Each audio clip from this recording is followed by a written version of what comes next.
এদিকে ডিপো থেকে চাহিদা মাফিক তেল পাচ্ছেন না জ্বালানি তেলের গ্রাহকরা, ফলে আগের থেকে ভোগান্তির মাত্রা বেড়েছে কয়েক গুণ বেশি।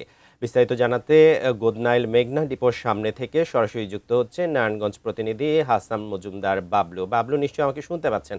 বাবলু, যেমনটা বলছিলাম যে ভোগান্তি বেড়েছে এবং সেই সাথে গাড়ির যারা চালক আছেন তারা গ্রাহক আছেন তারা তেল পাচ্ছেন না, এর কারণ কি? সেই সাথে এর প্রতিকার কোনো কিছু বলছেন কিনা?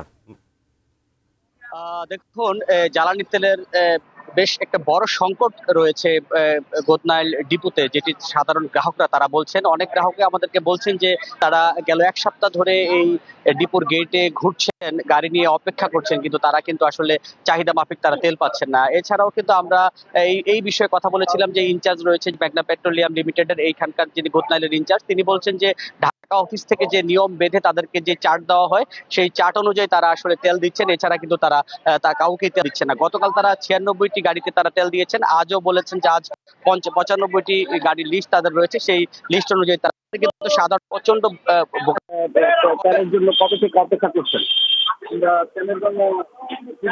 এর জন্য দীর্ঘদিন ধরে অপেক্ষা করতেছি, এখানে আসতেছি, আইসা আমাদের আজকে দিচ্ছে, কালকে দিচ্ছে, দিচ্ছে বলে কখনো কোনো তেল পাচ্ছি না আমরা।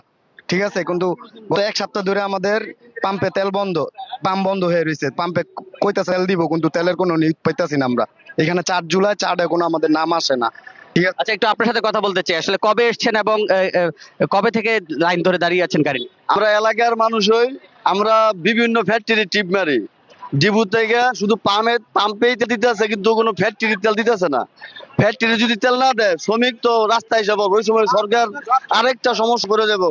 তো তেল দেখ, সবাই বিবেচনা করে সবার সমানভাবেই দেখ, আমাকে দাবি হয়েছে এটা। কম বেশি করে সবাই দেখ, তেল আমরা সবাই ভাই কম দিয়া দিয়ে আমাকে সবারই মন রক্ষা করুক।